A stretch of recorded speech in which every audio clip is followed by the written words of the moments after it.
Can we talk about 2-year-olds? I hate kids. Kids of all ages, from 0 to 35. But my sister has a 2-year-old, and they currently live with us and have for the last few months, which really gives me some insight on exactly how much I would hate to be a parent. I'm lazy and I'm impatient, and those are two horrific qualities when dealing with a toddler. We have a swing gate in front of our stairs to keep the baby from falling down and becoming a late abortion. But sometimes it gets left open, and I know that if I saw the toddler walking towards the open gate, in my head there would be a decision to make that might take longer than it takes a baby to learn about gravity. I fell down the stairs when I was 3 years old. It's probably why I'm so hilarious. People ask me which side of the family I get my humor from. I say my mom. Then they're like, is she funny? I'm like, nah, she's just easily distracted. 2-year-olds are annoying because they ask questions but don't recognize answers. She'll be like, where's Grandma? I'm like, Grandma's outside right now. 2 seconds later, where's Grandma? So I shorten the answer. Maybe there were too many words. Grandma's outside. Where's Grandma? She's outside where you're going to be buried if you don't shut up. I don't think babies are cute. They all look the same. Babies are the Asians of people. And Asian babies should come with dog tags or a sticker or something. I feel like hospital nurseries in China just operate like the produce aisle of a grocery store. Parents just walk up with a cart. Make sure you get one that doesn't have any brown spots. They weigh it, put it in a plastic bag, and then it dies because there's no air in there.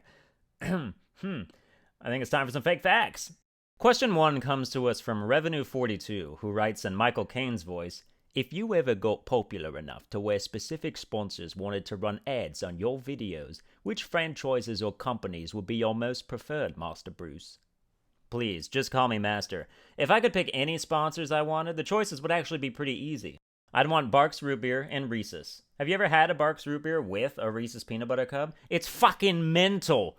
I can feel the years I've subtracted from my life expectancy every time I consume these things together, but it's so worth it. And Barks is the best root beer brand. There is no competition there. A&W and Mug are runner-ups, but they lag a good distance behind. The best Reese's are the holiday cups, be it trees, eggs, hearts, or pumpkins. The chocolate to peanut butter ratio on those is so on point that you can taste the difference compared to a garden variety one. But don't even try Reese's Minis or anything bigger than the standard size cup. There's always too much chocolate and it throws everything off balance. Stop looking at me like that. This is a science I've been testing for the last 17 years. Next question.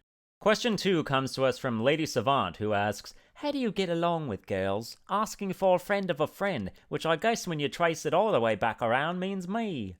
I get along great with them. Most of my friends are girls, partly because texting guys just seems weird to me. Like, if you're a guy and you text another guy, what are you trying to do? So how was your day, bro? Sorry, I'm saving this conversation for a chick. And it's not because I'm trying to bang everyone, although I am trying to date everyone.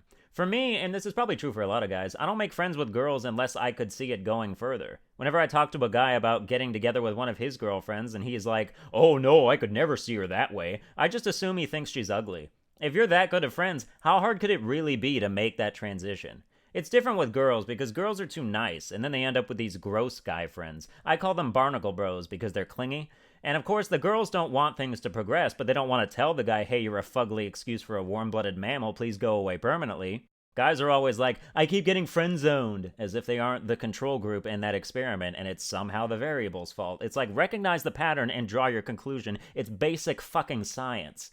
I'm friends with a lot of girls that have boyfriends, which sounds pointless, but I'm playing some long games here. It's good to have options. Some people think you should only like one person at a time. I say, why limit myself? The more lottery tickets I buy, the better chance I have at winning. And if you think that's crass, you're forgetting that we're talking about longish-term relationship prospects, not just meaningless, terrific sex. But I'm not picky about the longevity of what I search for in the moment. If there's an opportunity for a backdoor bedroom party, I'll not decline the invitation out of principle. That's part of being a 20-something male with no moral fiber. However, I do know that somewhere out on the horizon lives the perfect female for my companionship. Not in a soulmate way. She'll have flaws, she might not be Asian, but I'll be content to beat around some bushes until she deigns to show herself. I'm so delicate.